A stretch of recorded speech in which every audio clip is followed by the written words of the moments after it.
So I'm looking at the ages of the NFL hires. Bruce Arians is 66. Vic Fangio, who the Broncos hired, is 60. Freddie Kitchens, the Browns promoted, is 44.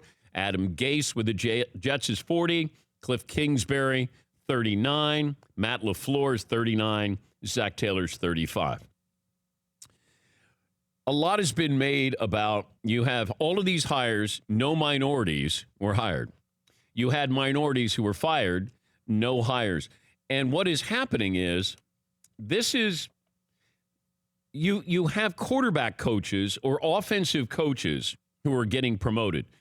Zach Taylor is a former quarterback at Nebraska. He's 35 years of age. I was surprised he got the job and not Eric Bieniemy, who is with the Kansas City Chiefs. I was surprised at that. But you're hiring these younger coaches, offensive coaches, and they're white because of the position that they were in as a quarterback's coach or an offensive coordinator. And, you know, you could look at this as this embedded racism that's been there over, 30 years because of the history of white quarterbacks. And maybe it's that. I don't think that this is collusion on the owner's part to say, hey, we're only hiring white coaches here.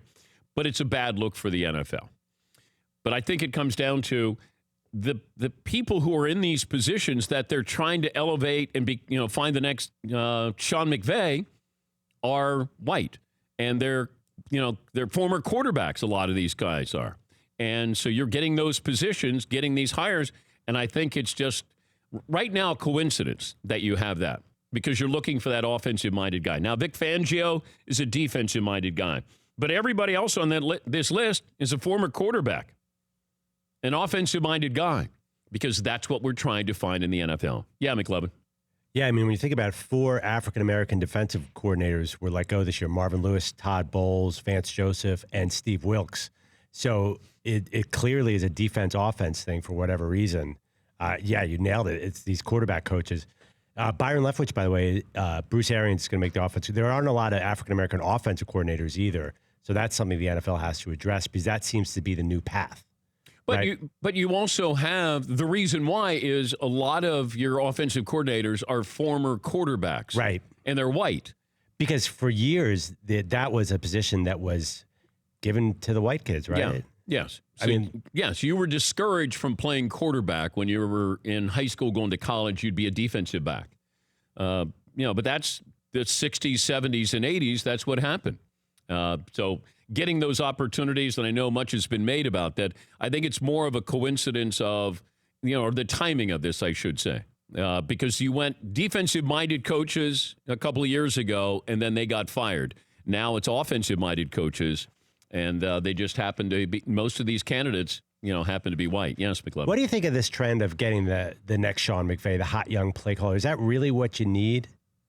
Well, Cliff Kingsbury, if he got the offensive coordinator's job with the Cardinals, I don't think anybody would have a problem with that. You still have to be the head coach of a team. It's one thing to be a quarterback's coach or an offensive coordinator. It's another. It's completely different. You're running a company. And that's where I think it's dangerous. There's a 35-year-old Zach Taylor who's going to be running the Bengals. He's the CEO. And I find that's very scary. I'd be nervous with this when you turn a team over. You're turning the Packers over to a 39-year-old Matt LaFleur. Cliff Kingsbury is 39 going in and going to run the Cardinals. I don't know how much head coaching experience Zach Taylor or Matt LaFleur have anywhere but right now. And I think that's what's dangerous. Bruce Arians has been a head coach there, but Freddie Kitchens gets elevated. Adam Gase with the Dolphins, he did okay. I mean, at least he has some experience there. But these other guys, that's what I find amazing. That these owners are turning their teams over to somebody young, and it's the Sean McVay effect. And there's only one Sean McVay. And I want to see how successful he is. We see the offense. It's fun, exciting. But I want to know what you do as the head coach in a big situation there. For more Dan Patrick Show, tune to Audience Channel 239 on DirecTV or download the Dan Patrick Show app.